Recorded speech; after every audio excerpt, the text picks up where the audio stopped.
오늘 에베소서 2장 이제 두 번째 시간입니다. 왜 2장을 말씀드리냐면 에베소서 1장과 2장이 이게 차이가 좀 납니다.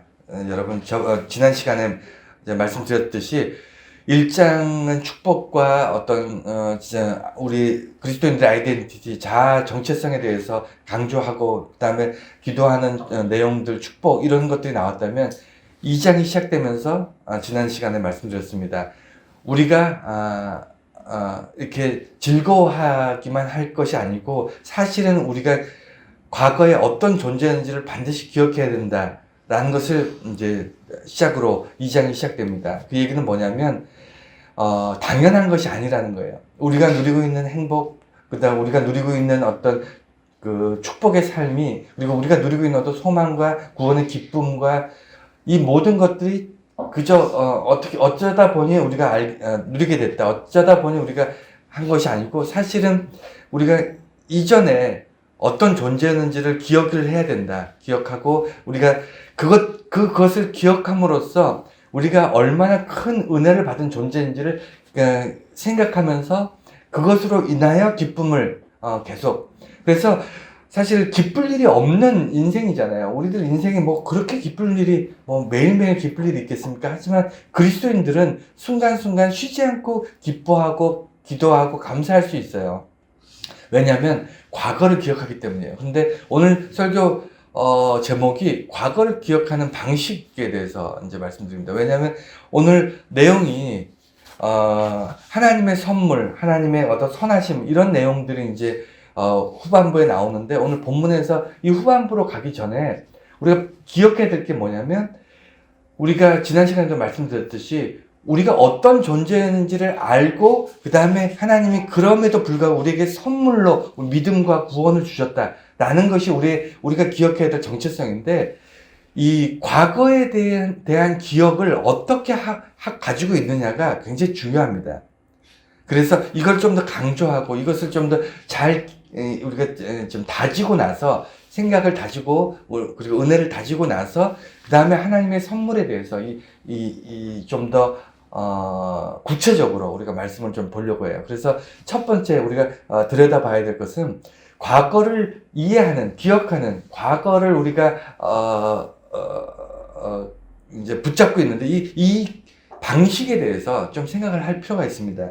오늘 네 가지로 이제 주부에서 좀 썼는데, 첫 번째는 우리가 과거를 기억하는 방식에서 첫 번째는 감사와 겸손이 없는 삶을 여러분이 살고 계시다면 과거를 잊어버린 거예요. 제가 지난 시간에도 말씀드렸듯이 내가 현재 기쁠 일이 뭐가 있지? 내가 지금 뭐 갑자기 부자가 됐나? 갑자기 오랫동안 뭐 바랐던 것이 이루어졌나? 아니면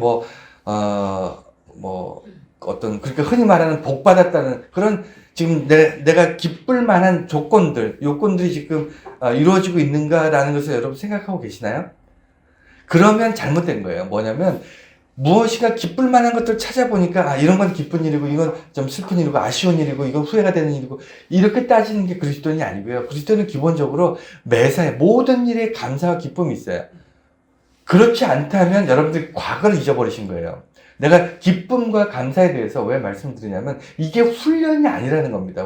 저는 어릴 때부터 감사의 훈련, 어떤 겸손의 훈련, 이런 것들을 훈련이라고 교육을 받았어요, 교회에서. 그래서 어떤 성경 공부하고 그 다음에 겸손의 훈련을 하고 어떤 과정을 통해서 어떤 성숙해서 사람들 앞에 겸손이라든가 감사의 어떤 본이 될 수 있는 사람이 되면 사람들로부터 어떤 칭찬을 받고, 이런 어떤 시스템 같은 교육을 받았습니다. 그런데 제가 지나고 보니까 이거 다 헛된 겁니다. 뭐냐면 우리가 훈련해서 아니면 어떤 노력해서 공부해서 받는 것이 아니고 그냥 우리의 과거를 자꾸 기억하면 되는데, 과거를 기억하지를 않고 그냥 덮어놓고 어떻게 한다고요? 훈련하는 거예요. 노력하는 거예요. 공부하는 거예요. 그냥 어리석은 거죠. 그래서 이것을 우리는 감사와 겸손이 우리 삶에 없다면 과거를 기억해야 된다. 그러니까 훈련하고 노력하고 공부하는 것이 아니다. 이것이 첫 번째 우리 과거를 기억하는 방식의 차이고요. 두 번째는 뭐냐면 출애굽 사건을 한번 기억하셔야 돼요. 이 얘기가 뭐냐면, 우리가 그 우리가 지금은 이제 사진이 거의 없죠. 저희 컴퓨터에 저장하니까. 근데 예전에는 다 앨범이라고 해서 집에 사진첩이 있었습니다. 그래서 사진 찍고 그것을 이제 현상소에서 이제 현상에서 요만하게 사진을 다, 그래서 앨범에 쭉 넣어놓고, 여러분 다 경험이 있으실 거예요. 집에 앨범 한두 개 정도는 다 있으실 텐데, 제가 이 앨범 얘기를 왜 하냐면, 우리는 과거를 이 사진처럼 기억을 해요. 무슨 얘기인지 아시겠나요? 동영상처럼 기억하는 것이 아니고, 사진처럼, 그때는 참 좋았지, 그때는 참 이랬지, 그때는 참 내가 참 젊어서 그때는 참 좋은 날이었지. 우리는 다 그렇게 한 장의 사진을 보듯이 이렇게 단편적으로 기억을 해요. 추억하는 거죠. 추억을 소환해서, 그때 참 젊었을 때, 그때 참 어렸을 땐 참 좋았는데, 아니면 그때 참 내가 그때는 참 이런 걸 어리석어서 이런 걸 잘 몰랐는데, 이런 식으로 우리가 과거를 기억하는 방식이 사진 같은 방식이었어요. 이 출애굽 사건 여러분 다 아실 겁니다. 그때 이스라엘 백성들이 나와서 출애굽하고 나서 어떤 일이 있냐면, 홍해를 건너고 광야를 나갔는데 먹을 것이 없어요. 싸가지고 나왔던 것은 이제 다 먹어버렸고, 물이나 이런 것들도 다 챙겨왔는데, 이제 그런 거 다 떨어졌잖아요. 그러니까 이제 갈증에, 배고픔에 그래서 모세에게 원망합니다. 우리를 이 광야에서 굶어 죽고 목말라 죽게 하려고 우리를 데리고 나왔냐. 네가 뭐라도 좀 해봐라. 라고 모세한테 악을 씁니다. 그러면서 그들이 하는 말이 뭐냐면, 우리가 애굽을 떠나지 않고 애굽에 계속 여전히 살았다면, 그 애굽의 고기 가마, 그러니까 고기를 굽는 그 가마 밑에서 우리들은 고기 배 터지게 먹을 수 있고 정말 행복할 수 있었는데, 모세 때문에 우리가 이 광야에 나와서 굶어 죽게 생겼다. 이렇게 불평을 하는 거예요. 여러분, 이게 우리들의 보편적인 모습입니다. 뭐냐면, 여러분, 그 애굽의 고기 가마가 잘못된 게 아니에요. 근데 그 한 장의 사진처럼 그때 자기가 애굽의 그 고기 가마 밑에서 고기를 건져서 배불리 먹는 그 한 장면을 추억하면서 그때 참 좋았는데, 이렇게 살아가는 거예요. 여러분, 이게 왜 문제냐면요, 과거를 기억할 때 그 한 장면으로 기억하면요, 그 장면 바깥쪽이 보이지 않는 거예요. 여러분 다 아시겠지만, 이스라엘 사람들이 애굽의 고기 가마 밑에서 배불리 먹을 때에는 무엇이 없었죠? 그 배부름과 함께 그들이 없었던 게 뭔가요? 자유가 없었잖아요. 그런데 배부른 것만 기억을 하고 그들이 자유가 없었다는 것을 기억하지 못합니다. 그러니까 자기가 보고 싶은 거, 자기가 생각하는 한 장면만을 기억하는 게, 그게 과거를 기억한 잘못된 방식인데, 우리들이 그렇게 산다는 거예요. 왜 출애굽했는지, 왜 하나님을 온전히 예배하지 못하고, 왜 그들이 남의 종이 되어서, 민족이 애굽의 종이 되어서 그 불평등과 탄압과 박해 속에서 살면서도 그 고깃가마 밑에 떨어지는 고기에 만족하고 기뻐하는 그런 어리석은 삶을 냉정하게 보지 못했을까? 왜 그들이 그 한 장면에만 집중해서 그때가 좋았는데 이렇게 살고 있을까? 여러분, 혹시 저와 여러분들도 그렇게 살고 있지 않는가 한번 기억해 보십시오. 그래서 과거를 기억해야 되는데, 아까 지난주에도 그리고 이번 주에도 계속 강조하는 것이, 과거를 기억해야 되는데 이딴 식으로 기억하면 안 된다는 거예요.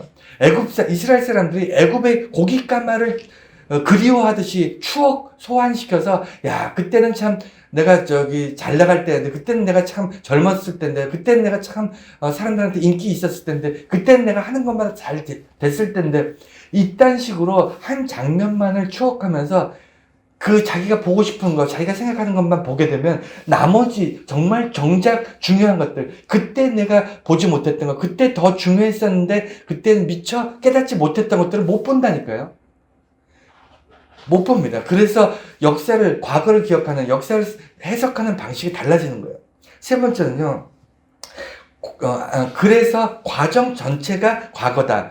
이게 이제 제가 여러분들에게 주장하고 싶은 거예요. 뭐냐면, 편집하지 마세요. 일부 부분을 그냥 동영상처럼, 그때 어떤 사건, 예를 들어 이스라엘 백성들이 애굽에서 고깃가마 앞에서 고기를 배불리 먹은 그땐 좋았다고 생각했지만 사실은 그때는 종이 되어서 그 모든 것들의 자유도 없고 권리도 없고 아무런 어떤 모든 것을 다 빼앗긴 상태였는데 그 상태에서 하나님께서 불쌍히 여기서 이스라엘 백성들을 애굽의 압제로부터 축복으로 출애굽시키시고 홍해를 통과하게 하시고 뭐 이런 모든 과정, 과거의 어떤 사건으로부터 오늘날 이르긴 오늘날 그러니까 어제까지 있었던 모든 과정들 전체가 과거예요. 그러니까 과거를 기억하라고 제가 말씀드린 그 과거는요. 추억을 소환하듯이 사진을 들여다보면서 그때 좋았지가 아니고 그때부터 어제까지예요. 그때부터 조금 전까지. 그러니까 그 과정을 전체를 하나의 스토리로 해서 과거라고 받아들이셔야 됩니다. 제 말씀 이해가 되셨습니까? 우리는 그래서 성경 말씀 안에서 과거를 이야기할 때 우리가 겸손하기 위해서 우리가 그리고 감사를 하기 위해서는 그때 하나님께서 은혜를 주셨지가 아니에요. 그것이 아니라 그때 나의 모습, 그때 나의 처지, 그때 내가 하나님께 부르셨던 그 상황으로부터 오늘날까지예요. 내가 어느 사건을 과거 어느 사건을 기억할 때 내가 그때 참 힘들고 어렵고 그랬었는데 그때부터 오늘까지예요. 그게 과거입니다. 이해가 되셨나요? 한 장면 내가 편집해서 그때는 좋았던 장면 몇 개를 놓고 나는 그때 이렇게 해서 오늘날 이렇게 됐다. 이게 아니라 그때부터 지금까지 차근차근 이렇게 흘러왔던 시간 전체를 가지고 우리는 과거라고 얘기하는 거예요.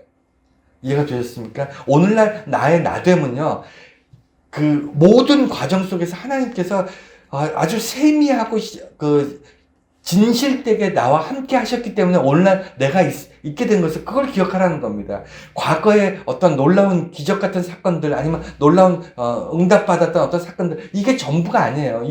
그때는 그때고요. 그때로부터 오늘날까지 이것을 우리가 과거라고 생각하는 거고 이것을 기억하라는 겁니다. 하나님이 나와 함께 하셨던 모든 시간들, 오늘날까지 하나님께서 나를 인도하셨던 것, 이것이 전체가 과거예요.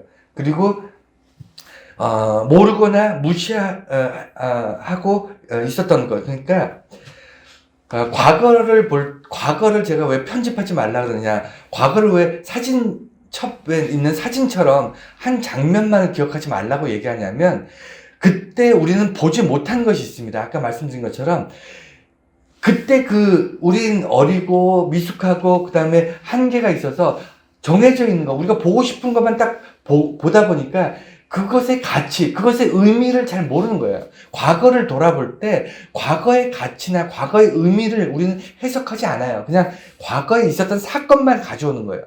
그래서 과거를 통해서 배우지 못하는 겁니다. 과거를 통해서 이 하나님의 그 놀라운 축복을 우리가 연결시키지 못하는 거예요.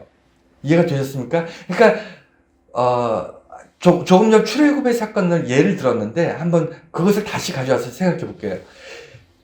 출애굽 하기 전에 그 이스라엘 백성들의 최고의 가치, 그들에게 있어서 최고의 가치는 무엇이었죠? 고기였나요? 아니면 안전한 어떤 환경이었습니까? 이스라엘 백성들의 최고의 가치는 무엇이었습니까? 그들에게 최고의 가치는요, 하나님을 믿는 백성이었다는 거예요. 그것은 전 세계 인류 역사의 유일한 민족이었잖아요. 이스라엘 민족이 유일하게 하나님의 백성이었고, 하나님이 내 백성이다, 내 자녀들이다라고 선포했던 그 백성들이었잖아요. 그런데 자유를 빼앗겨서 마음대로 하나님을 예배드리지 못하고 자기들의 소유나 이런 것들을 통해서 살아갈 수 없는, 여러분 아시잖아요. 노예는 자기 자녀를 낳아도 자녀가 노예가 됩니다. 재산이 있어도 열심히 노력해도 자기 재산이 아니에요. 모든 것이 자기 게 없습니다. 그러다 보니 소유도 없고 뭐도 없으니까 당장 입에 밥 들어가면 행복하고 그런 거예요. 그냥 무슨 짐승처럼 사는 겁니다. 사육되는 무슨 소, 돼지처럼 그냥 먹여주면 먹고 자고 일어나서 또 먹여주면 먹고 자고, 이런 게 노예의 삶이에요. 인간을 키우는 짐승처럼 개, 돼지처럼 취급하는 게 노예인데, 노예로 살면서 배부르니까 행복해하는 겁니다. 그들이 가지고 있는 가치의 가장 핵심은요, 그들은 하나님의 백성이고 원래 자유인이었던 그 가치를 잊어버린 겁니다. 그것을 그냥 잊어버린 거예요. 잊어버리고 그냥 우리는 어쩔 수 없나 보다. 우리 나라를 빼앗겼고, 그 다음에, 민주의 정체성을 빼앗겼고, 자유를 빼앗겼고, 그냥, 밥 주면 행복해하고, 그냥 배부르면 행복해하고, 그런 삶을 꾸준히 살아갈 수밖에 없었던 이스라엘.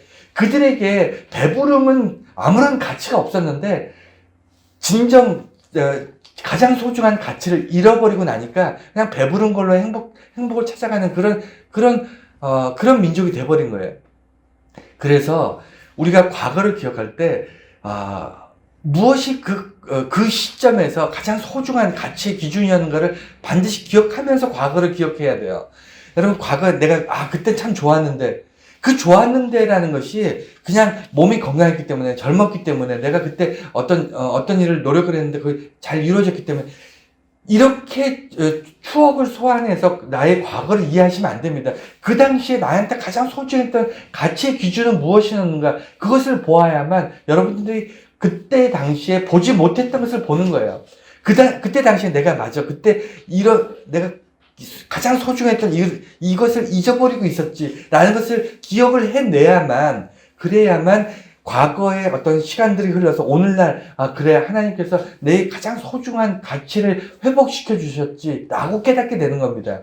이게 그리스도인들이 생각해야 되는 어떤 과정이고, 이렇게 해야만 우리가 겸손해질 수 있고 감사할 수 있는 거예요. 여러분, 공감하십니까? 그런데 우리는 과거를 기억해야 된다고 제가 막 얘기하니까, 그래, 좋았던 어떤 순간들만 자꾸 떠올리면서, 그래, 옛날이 참 좋았지, 이렇게 사시면 여러분들 인생에 감사와 겸손이 없다니까요. 이건 그리스도인들이 고백해야 될 구원의 기쁨과는 거리가 멉니다. 그래서 가치 기준, 내가 정말 그 당시에 제일 소중한 것이 무엇이었을까라는 것을 기억하셔야 돼요. 그래서 비록 그 당시에 내가 되게 행복한 줄 알았는데, 지나보니까, 오늘날 바라보니까, 그때는 내가 참 어리석었구나, 이렇게 깨닫는 거예요. 그때는 내가 절망이고, 슬픔이고, 고통이었다고 생각했는데, 그때의 가치 기준으로 봤을 때, 그때는 참 내가 하나님을 위해서 정말 헌신하고, 수고하고, 그랬던 시간이었구나. 그때 참 값진 훈련이었구나. 그때 참 값진 시간을 보냈구나.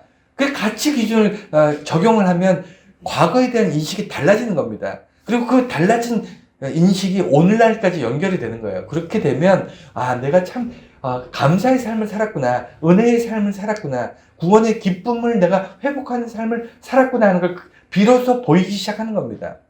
그래서 과거를 바라보는 방식, 이것이 달라져야 돼요. 이것이 더 섬세하고 더 좀 무게감 있는 그런 삶으로 바뀌셔야 됩니다. 자, 그럼 이제 오늘 본문 접근하면, 오늘 본문 두 가지, 하나님의 선물과 하나님의 선하심에 대해서 나오는데, 비로소 우리가 과거에 대한 인식을 갖게 되면요, 나 죽을 수밖에 없는 나였지, 나 아무 소망이 없었지, 그냥 개 돼지처럼 그냥 주는 밥, 그냥 배부르면 행복해하고, 뭔가 내가 원하는 것을 가지면, 소유하면 행복해하는 그런 1차원적인 정말 어리석은 그런 존재로 내 과거의 삶을 살았지, 내가 구원의 기쁨과 영원한 생명 이런 것들에 전혀 관심이 없었지, 이런 것을 기억하고 나면요, 오늘날 하나님이 내게 어떠한 큰 선물을 주셨는지 비로소 그것을 알고 나면 비로소 이제 보이기 시작하는데, 그 선물이 오늘 세 가지로 이제 선물을 제가 설명할 건데, 오늘 성경 본문에 그대로 나와 있어요. 첫 번째는요, 하나님이 예수 그리스도와 함께 살리셨다는 거예요. 일으켜 세우셨다는 겁니다. 우리가 예수님과 함께라는 게 굉장히 중요해요. 하나님이 나를 불쌍히 여기셨는데, 그걸 구원하시기로 하셨는데, 그냥 덮어놓고 막 세우신 게 아니에요. 여러분, 이게 중요하다니까요. 여러분, 우리 아이들을 낳고 양육하셨던 우리 부모님 세대들, 부모님들은 다 아실 겁니다. 아이들이 낳아놓으면 저절로 큽니까? 아니잖아요. 단 한순간도 눈을 뗄 수 없고, 단 한순간도 그 아이에 대한 사랑이 식지 않습니다. 심지어는 어른이 돼서 노인이 될 때까지 자기의 자녀들은요, 머리가 하얀 노인이 됐음에도 갓난아이처럼 애처롭고 안타깝고 늘 걱정스럽고, 이게 부모가 자식을 바라보는 그런 마음이잖아요. 평생 그 부모의 마음이 그렇습니다.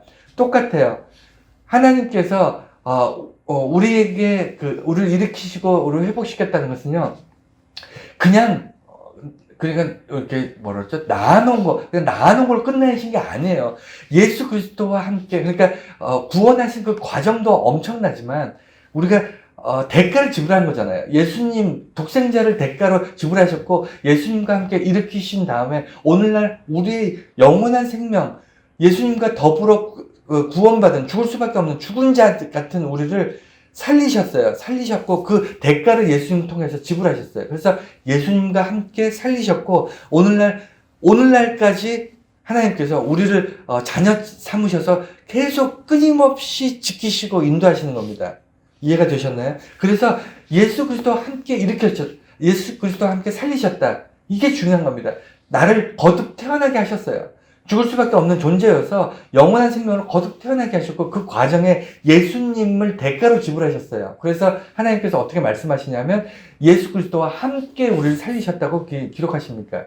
이게 뭐냐면 하나님의 선물이라는 거예요. 여러분, 선물은요, 받을 만한 사람이 받을 자격이 있어서 주는 게 아닙니다. 선물은요, 받을 만한 사람이 나 이제 선물 받을 수 있으니까 이런 거 나한테 줘. 이건 선물이 아니잖아요. 이거는 뭐라고 해야 될까요? 강탈하는 거잖아요. 강탈. 무엇을 줘 해서 받는 사람이 아무런 대가를 지불하지 않고 나한테 선물 줘 하면 그거 강탈하는 겁니다. 선물을 주는 사람이 기쁜 마음으로 자기가 대가를 지불하고 선물 받을 사람한테 아무런 조건 없이 주어지는 것. 이게 선물입니다. 선물 주고 나서 내가 선물 줬으니 너도 나한테 선물 줘. 이건 선물이 아니죠. 기브앤테이크는 그냥 매매죠. 거래죠, 거래. 하나님은 우리에게 선물을 주셨어요. 하나님이 예수 그리스도를 통해서 우리를 살리시고 구원하신 다음에 우리한테 뭐 요구하시는 게 있나요? 그렇기 때문에 우리 생명을 줘야 됩니까? 우리가 번제물처럼 우리 몸을 불살라야 됩니까? 아니잖아요. 우리는 그냥 하나님의 구원의 백성으로 누리면서 살면 됩니다. 그게 끝이에요. 하나님의 요구가 그게 답니다. 여러분, 그런 삶을 하나님께서 우리에게 주셨는데 그걸 뭐라 하냐면 선물이라는 거예요. 그게 첫 번째 선물이고요. 두 번째 선물은요, 예수님과 함께 하늘에 올리셨다. 이렇게 기록되어 있어요. 여러분, 놀라운 축복입니다. 왜냐하면 하늘에 아무나 갑니까? 하나님 보좌에 아무나 가나요? 예수님과 함께 하늘로 올려지는 사람들은 아무나 가는 게 아니잖아요. 어떤 사람이 가죠?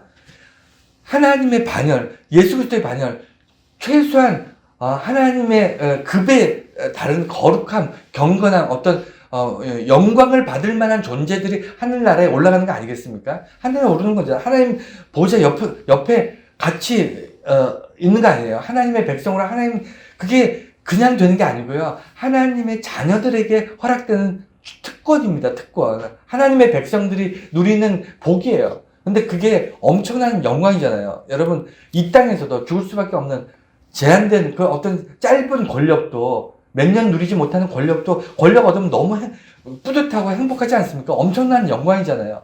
많은 사람들이 존경하고 많은 사람들이 내 말 한마디에 많은 사람들이 움직이고, 그리고 어떤 권력이나 영향력이 엄청나지 않습니까? 이 땅에서 권력도 엄청난데 하늘의 영광을 누리는 거예요. 하나님 옆에서 하나님 백성으로서, 하나님의 자녀로서 하늘의 영광을 누리는 건데, 그게 하나님께서 어떻게 하신다고요? 선물로 주셨대요. 왜? 예수님과 함께 올려지는 거예요. 예수님의 그 거룩하심과 영광에 우리가 동참하는 겁니다. 함께 덕을 보는 거예요. 예수님 때문에. 그래서 하나님께서 선물이라고 얘기하시는 거예요. 우리에게 예수님을 바라보고 우리한테 선물을 주신 거예요. 예수님 때문에 우리에게 선물을 주신 겁니다.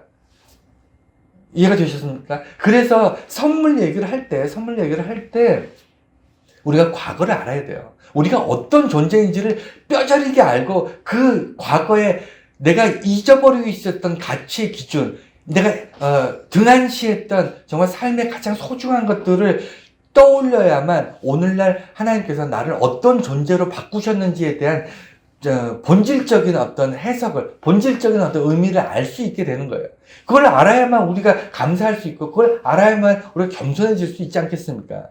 그래서 이 두 가지가 선물이었고요. 마지막 세 번째는요, 굉장히 중요한 건데 뭐냐면, 믿음과 구원을 하나님께서 선물로 주셨는데, 믿음과 구원. 그러니까 이거 잘 아셔야 돼요. 하나님께서 우리를 살리시고 하늘로 올리시고 예수 그리스도와 함께 영광받게 하셨다. 이것도 선물이지만 아주 본질적인 선물이 있어요. 본질적인 선물. 그게 본질적인 선물을 이제 여기서 설명하는데, 그 본질적인 선물이 두 가지라는 겁니다. 두 가지. 두 가지가, 첫 번째는 뭐냐면 하나님이 구원하시는 행위 자체가 선물이에요. 이것이 본질입니다. 하나님이 구원하셨어요. 인간은 그 스스로 구원하거나 구원받을 만한 그 어떤 것도 없습니다. 하나님이 우리를 구원하셨다는 그 구원의 행위 자체가, 하나님이 우리를 구원을 주셨다는 자체가 선물이고요. 두 번째 선물이 뭐냐면 우리가 하나님의 선물, 즉 구원을 하나님께서 이루시기 위해서 예수 그리스도를 이 땅에 보내시고 십자가를 지게 하셨다라는 것을 믿게 하셨어요. 그 믿음도 하나님의 선물이에요. 우리가 전도가 왜 힘들죠? 우리 살면서 전도 많이 하시잖아요. 전도를 입으로 안 하더라도 우리가 그리스도인이고 교회 다니는 사람들이고 목사고 집사고 권사고 다 압니다. 주변에서 다 아는데 왜 그 사람들은 우리에게 영향받지 못하죠? 우리에게 왜 하나님 나라에 대해서, 기독교에 대해서 왜 그들이 궁금해하지 않죠? 왜 그들이 우리를 통해서 하나님 백성이 되고 싶다, 예수를 믿고 싶다, 교회 나가고 싶다, 왜 그런 말을 왜 안 할까요? 왜 주변에 있는 사람들이 우리를 바라보면서 왜 이렇게 흥분하지 못할까요? 왜 그럴까요? 예, 예수 그리스도가 보이지 않기 때문이에요. 단순한 겁니다. 그냥 우리를 바라볼 때 사람만 보여서 그래요. 나라는 사람만 보이고요. 내 속에는 예수가 안 보이니까 사람들이 우리를 보고 감동받지 못하는 겁니다. 우리를 보고 그게 어디서 나올까요? 우리 안에 예수의 모습이 왜 안 보일까요? 그 차이가 뭘까요? 여러분 뭐라고 생각하십니까? 내게 하나님께서 주시는 믿음이 있어요. 그 믿음이 뭐냐면, 나는 과거에 어떤 존재였는데 이젠 거듭난 완전히 새로운 존재로 살아가고 있어. 나는 내가 선택하는 선택과 결정으로 살아가는 것이 아니라 내 안에 계시는, 나와 함께 하시는 예수 그리스도의 선택과 결정과 예수 그리스도의 어떤 인도하심으로 난 살아가고 있어 라는 것이, 그것이 보이지 않기 때문에, 나의 믿음으로 드러나지 않기 때문에 사람들이 그걸 못 보는 겁니다. 그러니까 하나님이 선물을 주셨는데 그것을 자랑하고 다니지 않는 거예요. 하나님이 내게 선물을 주셨는데 그것을 사람들한테 자랑하지 못하는 겁니다. 부끄러워서일 수도 있고, 아니면 뭔가 좀 드러내기 쑥스러워서 그럴 수도 있고, 여러 가지 이유가 있겠지만 선물을 자랑하지 않기 때문에 사람들이 부러워하지 않는 거예요. 내가 하나님으로부터 이런 큰 선물을 받았어. 내 과거에 나는 이런 존재였는데 하나님의 선물을 통해서 내가 이런 존재가 되었어 라는 자랑을 안 하고 살기 때문에 사람들이 우리를 바라보면서 우리 안에 있는 예수 그리스도를 보는 게 아니고 그냥 인간 아무개를 보고 있는 겁니다. 여러분, 이게 하나님의 선물이에요. 이 선물이 좋아요, 나빠요? 당연히 좋잖아요. 그런데 이 좋은데, 이게 왜 우리가, 이렇게 자랑이 안 되냐면, 우리가, 복권을 당첨됐다라든가, 아니면 갑자기 출세를 해가지고, 그 높은 자리에 관직에 올랐다. 이러면 자랑하고 싶지 않아도 자랑이 됩니다. 저절로 티가 나잖아요. 티가 나고 뭐가 달라져요. 우리가 집이 바뀌고 좋은 차를 사고, 아니 관직이 오르면 좋은 사무실이 생기고, 어쨌든 환경이 바뀌게 됩니다. 환경이 바뀌잖아요. 근데 구원의 백성은, 거듭난 사람들은요 바뀌는 게 없어요. 겉으로 바뀌는 게 뭐가 있습니까? 아무것도 바뀌는 게 없죠. 바뀌는 게 없는데 본질적으로 바뀌는 게 있습니다. 뭐가 바뀔까요? 이 사람이 기뻐하는 삶을 산다니까요. 아까 말씀드렸잖아요. 본질적으로 환경은 하나도 안 바뀌었는데 이 사람이, 그러니까 우리들이 하나님의 선물을 받고 나면요 감사하면서 살아요. 기뻐하면서 살아요. 그리고 무슨 일을 당해도요 겸손할 수밖에 없다니까요. 이래서 우리가 이 하나님의 선물에 대해서 이해할 필요가 있는 겁니다. 예, 이해가 되시죠? 그럼 마지막으로 하나님의 선한 일, 이게 굉장히 어려운 일인데, 우리가 하나님께서 우리를 창조하시고 구원하셨는데 그 본질은 하나님의 뭐랄까, 창조와 구원의 본질이 하나님의 선하심을 드러내기 위해서라고 기록되어 있어요. 이게 굉장히 중요한 본질입니다. 이 얘기가 뭐냐면 우리가 착한 일을 하는 것을 선한 일이라고 생각하기 쉽습니다. 물론 그것도 선한 일이에요. 근데 인간들이 말하는 선한 일은 뭐죠? 인간들끼리 말하는 착한 일은 뭘까요? 예? 인간들이 말하는 것들은 나쁜 일과 선한 일이 있어요. 그 중에 선한 일을 선택했다는 거예요.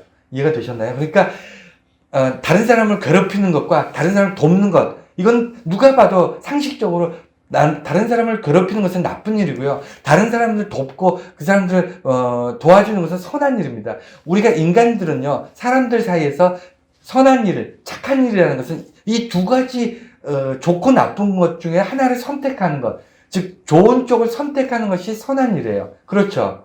우리는 그래서 우리가 살아가면서 많은 선택 중에서 좋은 선택을 하려고 노력을 합니다. 그래서 교육도 받고 훈련도 받고 그 다음에 어떤 경험도 쌓이게 되고 우리가 선한 도덕적으로 윤리적으로 훌륭한 성품과 인품을 누리기 위해서 많이 애쓰잖아요. 근데 기독교 예수 안에서 하나님을 믿는 우리들은요, 이게 개념이 전혀 달라요. 전혀 달라요. 착한 일을 하면서 살아가기 위해서 교회 나오거나 구원받는 백성을 사는 것이 아닙니다. 여기서 선한 일이라는, 하나님의 선한 일이라는, 하나님이 하시는 모든 일들이 선해요. 하나님은 선과 악을 선택하지 않으세요. 하나님이 계획하시고 하나님이 행하시는 모든 일은 선합니다. 이해가 되셨나요? 그래서 하나님의 선하심과 하나님의 계획을 떠나는 것이 악이에요. 하나님의 하시는 모든 것들로부터 등을 돌리는 그 자체가 악이고 그것이 죄고 그것이 문제인 거예요. 그래서 하나님의 선한 일을 행한다는 것은 뭐냐면 우리들이 생각할 땐 교회를 나오는 것과 교회를 나오지 않는 것, 교회를 나오지 않는 것은 악이고 나쁜 일이고 교회를 나오는 것은 좋은 일이고 이런 식으로 이분법적으로 하나님을 바라보는 것이 아니라니까요. 하나님께서 하나님 말씀을 읽는 것은 좋은 일이고 하나님 말씀을 읽지 않는 것은 나쁜 일이고 기도하는 것은 좋은 일이고 기도하지 않는 것은 나쁜 일이고 이런 식으로 이건 우리들이 하는 방식이에요. 인간의 그 한계에 있는 우리들이 하는 방식입니다. 하나님의 선한 일이 뭘까만 고민하는 것. 그런데 하나님 입장에서 선한 것은 뭐냐면요. 하나님의 선한 일이라는 것은 하나님이 하시는 모든 일이 선해요. 100% 하나님이 결정하시고 하나님께서 우리에게 베푸시는 모든 것이 선한 일입니다. 그래서 우리는 어떻게 되냐면 하나님과 동행하면 돼요. 예수 그리스도 안에서 예수 그리스도를 붙잡으면 되는 거예요. 십자가를 바라보면 되는 겁니다. 이해가 되셨습니까? 등을 돌리는 순간 우리는 해결할 수 없는 정말 그렇게 되는 거예요. 그래서 하나님의 선한 일을 그 선한 일을 위해서 우리에게 어떻게 하셨냐면 세상을 창조하셨대요. 하나님의 선한 일을 위해서 우리를 구원을 주셨다는 겁니다. 이 얘기를 이해를 하셔야 돼요. 첫 번째는요, 창조의 목적이 세상을 만드신 목적이요, 인간을 만드신 목적이 뭐냐면 하나님의 선하신 일을 행하신 거예요. 하나님이 하신 그 일이 세상을 만들 수도 있고 안 만들 수도 있었는데 하나님께서 선한 마음으로 세상을 만드셨다가 아니고 하나님이 세상을 창조하신 그 자체가 선한 일이에요. 그리고 창조하셨던 인간들은요, 하나님의 선한 목적에 의해서 선하게 창조하셨어요. 선하다는 것은 그 바탕이 뭐냐면 아름다워요. 하나님께서는 세상을 아름답게 창조하셨고 아름다워하셨고 세상의 창조하신 아름다움을 보고 기뻐하셨어요. 하나님이 기뻐하셨다는 것은 하나님의 선이에요. 하나님이 창조하신 것을 있는 그대로 그 자체가 선이었고 그것은 창조 자체의 목적이 아름다움이었습니다. 그래서 인간은요, 아름답게 창조되었고요. 인간 자체가 하나님 창조 안에서 하나님의 창조를 누리는 자체, 이것을 하나님께서는 아름다움으로 보셨어요. 우리가 뭔가 죽도록 고생하고, 뭔가 억압되고, 뭔가 자유가 빼앗겨서 기계처럼 움직이고, 이런 것이 하나님의 창조의 원리가 아니었습니다. 하나님의 창조의 원리는요, 이 세상에서 하나님의 창조물과 더불어 즐겁게 누리면서 행복하게 살아가는 그 자체가 아름다움이었어요. 인간의 아름다움을 바라보는 하나님의 시선이 그것이 창조의 목적입니다. 그래서 우리는 누리는 거야. 하나님의 창조를 누리는 존재입니다. 두 번째는 하나님의 선은 무엇인가?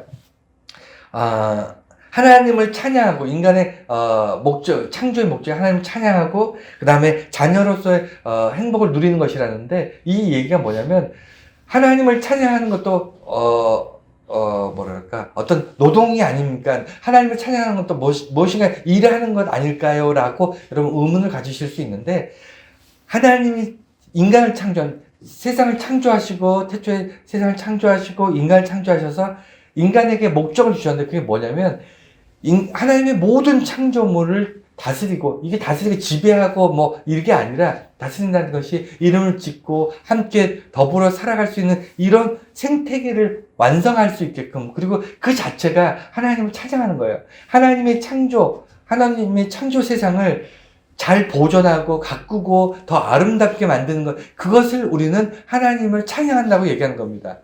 여러분, 노래로 찬양하는 그것이 일이, 난 노래를 못하는데, 나는 음악적으로 잘 못하는데, 이게 아니고요. 하나님의 창조의 목적을 따라가는 것이 찬양이에요. 하나님이 아름답게 창조하셨으니 나는 아름답게 살아야 될 의무가 있습니다. 하나님의 창조 속에서 우리에게 하나님께서 기대하시는 것, 그것을 따라가야 될 의무와 권리가 있는 거예요. 그렇게 살아가는 모습, 이것을 하나님께서 하나님을 찬양하는 것이다 라고 합니다. 그래서 우리는 모든 인간은요, 이 땅에서 행복하게 살아갈 권리가 있는 거예요. 권리. 하나님이 그렇게 창조하셨기 때문에 우리 모두는 이 땅에서 행복할 권리가 있습니다.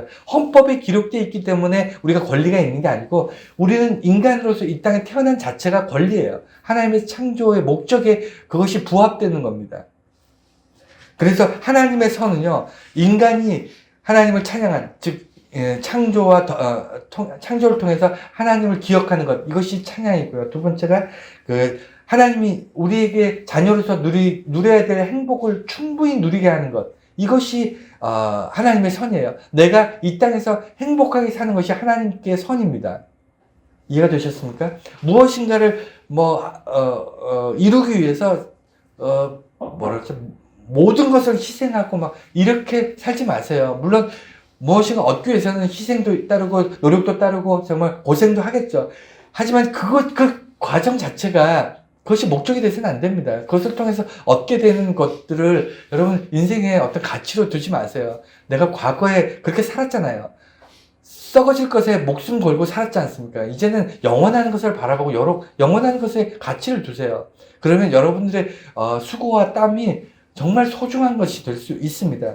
마지막으로 행하는 삶을 여기 기록하고 있어요. 여러분, 하나님의 선한 일은 하나님이 하시는 게 아니에요. 하나님의 선한 일은요, 우리가 하는 겁니다. 이해가 되셨습니까? 하나님이 이미 하셨어요. 세상을 아름답게 창조하셨고 우리를 아름답게 창조하셨잖아요. 여러분들 옆에 분들 보세요. 다 아름답고 소중한 사람들입니다. 그렇지 않습니까? 이 아름다운 세상을 창조하셨는데 이 아름다운 세상을 이끌어가는 것은 하나님이 인간을 통해서 하시는 거예요. 우리들이 하는 겁니다. 우리는 가만히 있고 하나님이 세상을 이렇게 이렇게 움직이시나요? 아니에요. 가만히 보세요. 세상은 우리들 통해서, 하나님의 창조물을 통해서 움직이십니다. 하나님이 로봇 같은 것들, 뭐라고 표현하니까, 무슨 레고 블록 같은 것들로 인간을 만드시고, 레고 블록 같은 것으로 동물을 만들고, 그 다음에 하나님께서 레고 블록 같은 것들에 모터를 넣어가지고 막 움직이고, 이러는 거 아니잖아요. 한 모든 것들이 스스로 행복해 할 수 있고, 스스로 창조의 목적에 따른 살아가는 메커니즘을 우리들에게 심어주시면서, 우리가 행복도 느끼고, 기쁨도 느끼고, 감사도 느끼고, 이렇게 살아가는 모습을 바라보는 하나님이 이것을 기뻐하시는 거예요. 그래서 하나님의 선을 이뤄나가는 것은 인간 그 자체입니다. 인간이 하나님의 선을 이뤄나가는 존재인데, 그 이뤄나갈 때 어떻게 하는 거냐면, 선을 행하는 용기. 인간은요, 하나님이 아니기 때문에 하나님을 향해서 나아가면 선이고, 하나님을 등지고 하나님 떠나면 악이라고 제가 말씀드렸잖아요. 기준이 공익을 위해서 노력하고, 이런 것과 선악이 다른 겁니다. 모든 종교가 선악을 얘기하지만, 기독교는요, 착한 일을 많이 하고, 좋은 일을 많이 하고, 이런 얘기 하지 않아요. 기독교는 본질적으로 하나님을 향해 있느냐, 하나님을 떠나 있느냐로 결정합니다. 하나님을 향해 있는 것은 선이라고 얘기하고요, 떠나는 순간 악이라고 얘기합니다. 그래서, 이 선을 행하는 용기, 하나님을 바라보고 하나님을 따라가고 하나님과 동행하기 위한 용기가 필요해요. 그것이 행위입니다. 우리가 살아가는 삶의 모습이에요. 우리가 행동한다는 것이 무슨 하나님을 위해서 엄청난 어떤 프로젝트를, 과업을 이루어서 하나님 내가 하나님을 위해서 이만큼 했습니다. 이것을 자랑하는 존재가 아니고요. 거듭 말씀드리지만 우리의 선은, 그리스도인들의 선은 하나님을 바라보고 있느냐예요. 하나님을 따라가고 있느냐, 하나님을 기억하고 있느냐, 하나님이 나와 함께 하셨던 과거부터 오늘날까지를 내가 붙잡고 있느냐. 이게 선이고, 악은 뭐냐면 하나님을 등지는 건데, 하나님을 잊어버리는 건데, 하나님을 무시하는 건데, 악을 끊어버릴 수 있는, 멈출 수 있는 결단력이 필요해요. 여기는 용기가 아니라 결단입니다. 용기는 한순간 일어났다가도 사라질 수 있고, 일어났다가도 사라질 수 있으니까, 용기는 끊임없이 내 안에서 만들어내야 돼요. 하지만 결단은요, 지금 이 순간 딱 끊으면 돼요. 지금 이 순간 결단하고 딱 끊으세요. 그래서 내가 하나님을 떠나는 데 이유가 있잖아요. 돈이 좋다든가, 명예가 좋다든가, 아니면 하나님을 예배드리고 하나님의 자녀로 사는 게 힘들다든가, 뭔가 이유가 있을 거 아닙니까? 그것 때문에 하나님을 등지고 하나님을 잊어버렸다면 거기서 끊으세요. 끊고 나면 쉽습니다. 왜냐면 결단을 한 번 하면 되니까. 용기는 계속 끊임없이 용기가 나야 되지만 결단은 한 번으로 끝나지 않습니까? 그래서 우리는 행하는 삶, 그리스도인들은 행동하는 사람들이에요. 말만 하는 사람이 아니고요. 살아가는 사람입니다. 하나님을 바라보라 그러면 일주일에 1시간 나와서 예배 드리는 걸로 끝내시지 마세요. 여러분의 삶의 모든 자리에서 하나님과 동행하고 있음을 기억하셔야 됩니다. 왜냐면 이게 외줄타기라니까요. 여태까지 잘했다. 이거 의미가 없어요. 지금 잘해야 돼요. 외줄 탄 사람은 여태까지 잘 살아왔으니까 앞으로도 잘 살겠지. 아니잖아요. 한 발만 삐끗하면 떨어지지 않습니까? 신앙생활이라는 것이 여태까지 잘했느냐는 자랑거리가 아닙니다. 여태까지 내가 과거에서부터 지금까지 이게 다 은혜로 살았잖아. 하나님께서 선물하시고 내 구원 주시고 나를 돌보시고 이끄시던 은혜로 오늘날까지 살았잖아요. 내가 잘 걸어온 건가요? 아니잖아요. 여러분, 그러니까 과거를 기억하시고 앞으로도 하나님께서 내 발걸음을 인도하시지 않으면 나는 떨어질 수밖에 없고 실족할 수밖에 없는 존재임을 기억하셔야 됩니다. 그게 우리가 기억해야 될 과거로부터 오늘날까지 삶의 모습이었어요. 그리고 앞으로 살아갈 미래도요, 마찬가지입니다. 오늘 여기서 기억하신 것처럼 하나님이 주신 선물과 하나님의 선하신 삶을 내가 살아내는 것이 무엇인지를 분명하게 알고 나면 사는 것이 너무 행복할 수밖에 없습니다. 겸손해질 수밖에 없어요. 기쁠 수밖에 없습니다. 그렇지 않습니까? 뭐가 없다고 여러분 슬퍼지나요? 하나님 나를 붙잡고 있는데 뭐가 좀 안 됐다고 여러분 슬픕니까? 절망합니까? 아니잖아요. 하나님만 바라보고 있으면요, 굳이 좀 없어도, 뭐 좀 안 돼도 그렇게 흔들리지 않습니다. 그렇지 않습니까? 하나님이 안 보이고 내 문제만 보이니까 우리가 삶이 이렇게 곤고한 겁니다. 오늘날 우리가 에베소서 통해서 쭉 사도 바울이 평생 동안 사람들한테 전하고 싶었던 하나님의 그 깊은 의도, 예수 그리스도의 그 놀라운 은혜를 여러분 다시 한번 되새기면서 순간순간 정말 감사하고 기뻐하고 행복해 할 수 있는 저와 여러분들이 다 되시기를 축원합니다.